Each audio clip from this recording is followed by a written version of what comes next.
Praise the lord. ક્રિસ્મા લબાઈએ તથા બહેનો, દિવ્ય ધ્યાન સંદેશમાં તમારું સ્વાગત છે. જૂન 26મી તારીખ શાસ્ત્રપાઠ સાંભળીએ. માથેનો ગ્રંથ 7મો અધ્યાય 15થી 20મી કલમ સુધી.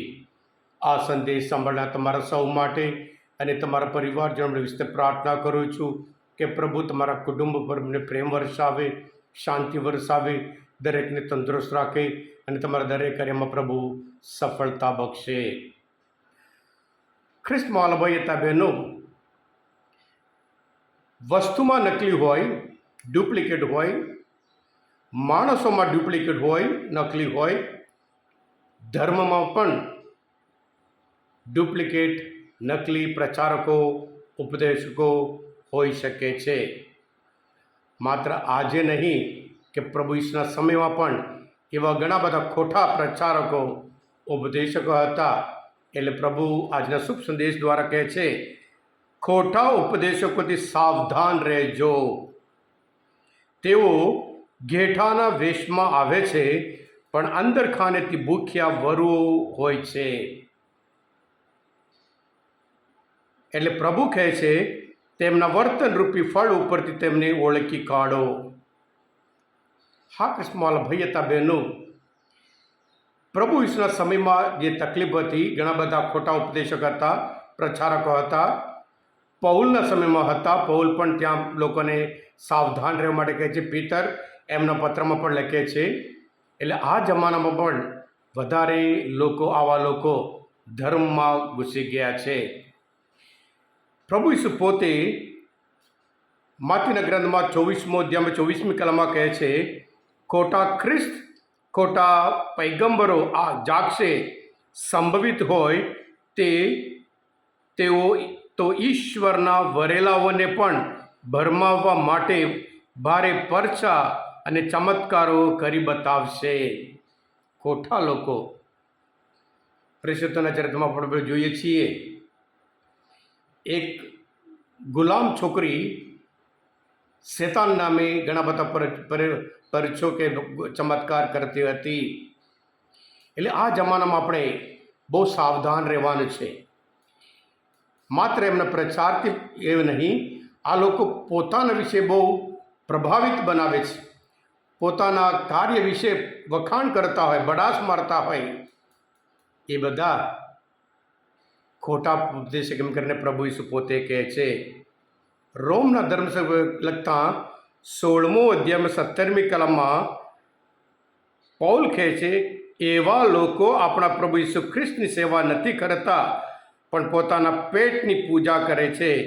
મીઠી મીઠી વાતો ખુશામતથી ભોળા લોકોને મનને ભોળવે છે. એટલે આ જમાનામાં પણ આપણે ખાસ કરીને પ્રભુ ઈસુના આ સંદેશ ધ્યાનમાં રાખી પ્રભુ કહે છે કેવી રીતે એમને ઓળખી કાઢવાનું. છેલ્લે પણ કહે છે, તમે તેમના વર્તનરૂપી ફળ ઉપરથી ઓળખી શકશો. હા કિસ્માલ ભાઈ હતા બહેનો, બાઇબલ પકડીને લઈને આવતા હોય એ બધા પ્રભુના નામે આવતા નહીં. ભલે પ્રભુના નામે આવે છે, પણ પોતાના મહિમા માટે હોય. જે કંઈ પોતાના વિશે મહિમા પ્રગટ કરતો હોય, પોતાના વિશે બળાદ મરતા હોય, પોતે આ કર્યો છે, કે બધા ખોટા પૈગંબરો છે, ખોટા ઉપદેશકો છે, ખોટા પ્રચારકો છે. કારણ જે કંઈ ચમત્કાર થાય છે, જે શક્તિ એ ઈશ્વરની શક્તિ છે.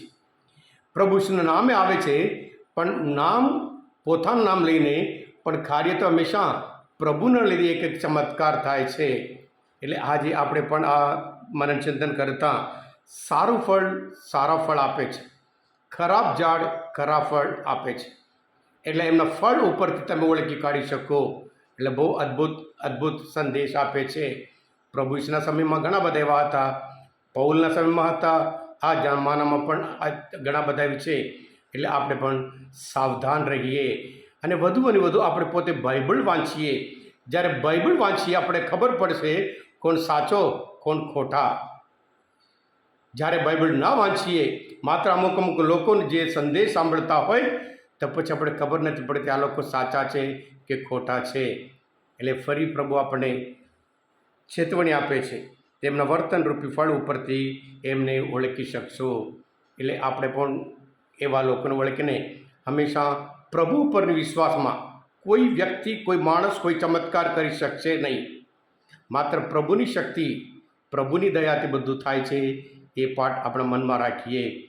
હા કૃષ્ણવાલા ભાઈ હતા બહેનો, આ મનચિંતન શાસ્ત્રપાઠ સમજવા માટે, પ્રભુ વિશેને સારી રીતે ઓળખવા માટે મદદરૂપ થયા હોય, તમે પોતે દિવ્ય દયાનો સંદેશ સબસ્ક્રાઈબ કરજો, બીજા માટે પણ ફોરવર્ડ કરજો, જેથી કરી તેઓ પણ આ ખોટા ઉપદેશોથી પ્રચારકથી સાવધાન રહે, હંમેશા પ્રભુમય જીવન જીવવા માટે પ્રભુને વળગી રહે. એટલા માટે ફોરવર્ડ કરજો. અને તેઓ પણ અને તમે પણ હંમેશા ઈશ્વરના સંતાનો છો, અભિષિક્ત છો અને આશીર્વાદ છો. પ્રભુ ઈસુ, હું તમારામાં વિશ્વાસ રાખું છું.